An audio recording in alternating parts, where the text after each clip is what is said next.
Hi, and welcome to another episode of Smash JT. Today we're going to be looking at Parasite Eve for the original PlayStation. I remember this game way back when it came out. I was about 17 years old, and it kind of blew me away. The graphics were crazy, had RPG elements, it was a wild storyline, but I never really looked too far into it or thought much about it after that. I wanted to take a look back and see how this holds up over time, so let's do it.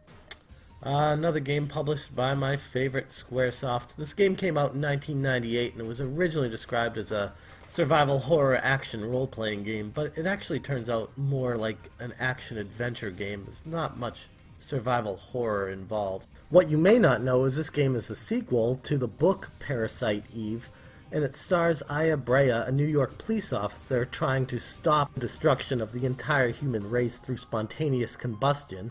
The story goes into talking about mitochondria and all these other scientific nomenclatures, and even though the story is a little zany and off the wall, it does hold your attention the whole way through.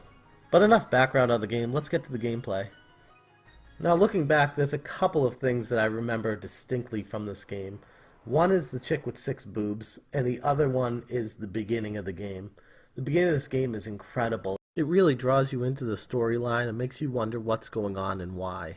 And to set the scene for you here, Aya's getting out of the limo. They've just arrived at Carnegie Hall on Christmas Eve in 1997, and they're going to attend the opera. Her date for the evening isn't much of a gentleman. He doesn't even hold the door for her. What kind of guy does that? Anyways, you fast forward to the opera here, and it takes a turn for the worse, all while you are perfectly fine with no explanation. These graphics blew the reviewers out of the water and left a lasting impression on a lot of people. One thing that kind of bothered me is they never talk about the boyfriend and why he's immune to the fire. Maybe just comic relief? And this is where you get your first taste of the actual combat system. It plays a lot like Vagrant Story, if you're familiar with that, also for the PlayStation, where you have a set parameter where you can aim at, and outside of that, your aim is really low, so you'll usually miss. A couple things that I don't like about this game I want to point out, which is why I showed this scene here. It's not a really clear path on where you can go and where you can't go, so there's a lot of trial and error as far as walking around sides of screens and seeing, will this lead to a next screen, or is it just a wall? Now, apart from the combat system with this game, also the RPG elements are leveling up your gun instead of leveling up your character, which you do get hit points and more hit points as you play, but it's more about your weapon, and you can actually increase or change aspects of your weapon or your armor. So in order to level up your weapon, you need to find another weapon and use a tool to attach parts from one weapon to another weapon, or one piece of armor to another piece of armor.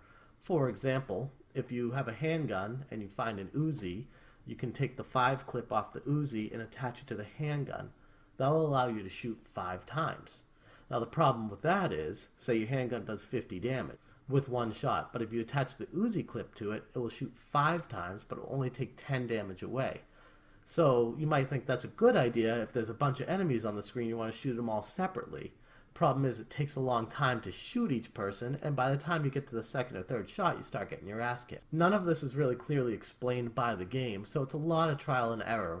Aya encounters Eve on the top of a horseback carriage, and Eve invites her onto the back of the carriage. For whatever reason, Aya gets on it. The horse spontaneously combusts and just starts running, and a boss fight ensues. This was one of the more frustrating boss fights in the game because you only have like a 4x4 square to run around in, and you can't avoid some of the hits. If you're in the wrong spot, you're getting hit. It was the most frustrating experience I had, multiple attempts trying to get through this part. Now this is right around where Disc 2 begins. Once New York's been pretty much evacuated, you wake up in this broke down house, gather your thoughts, and walk outside. You're greeted by your partner Daniel, and the first thing he tries to do is shoot you. He's actually breaking into the gun shop because it's locked, but has no regard for your life and shoots right at you to open the door. I'd imagine there was a better way to go about that, but who am I to question a police officer? Anyway, after you break into the gun shop and get a bunch of guns, you come outside, and it's like a glitchy part of the game that I ran into. I walk out to try to get in the police car, and Daniel tells me to get in, and I'm spamming the X button to get in, and it won't let me in the police car. So, just another hiccup in the game where he tells you to get into the car, but the game actually isn't ready for you to get into the car yet.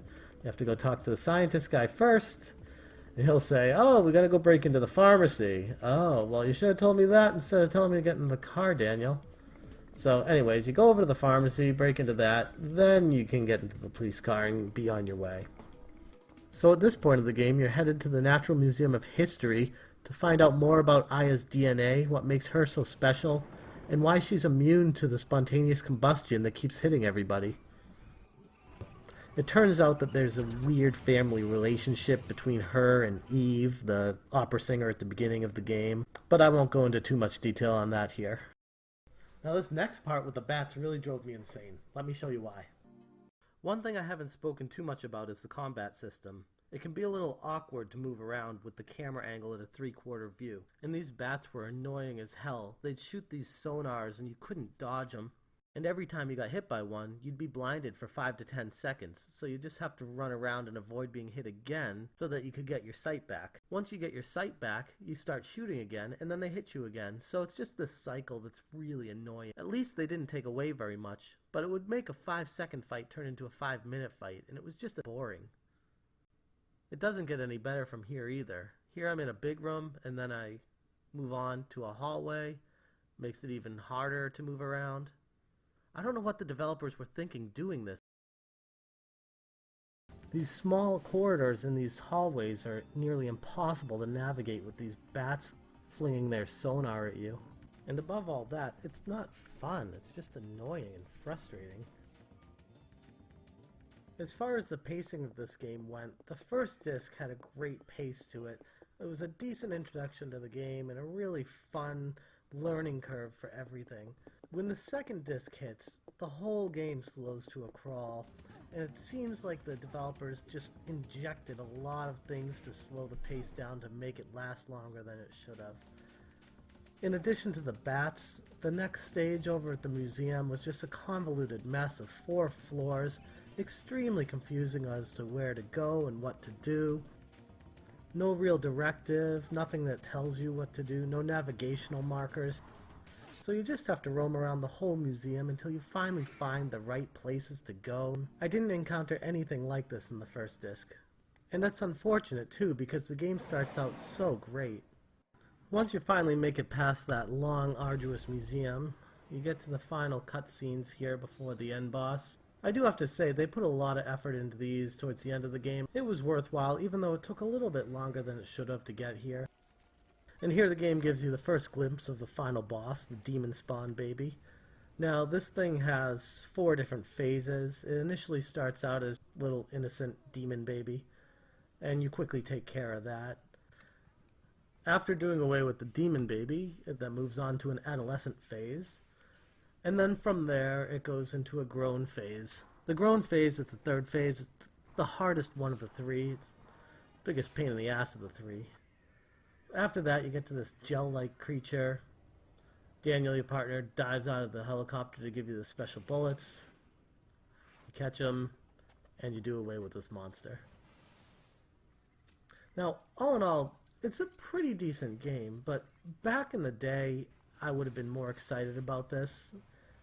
Looking back now, it doesn't really hold up as well as I thought it was going to. I'm going to give this game a 7 out of 10, but I don't regret playing it whatsoever.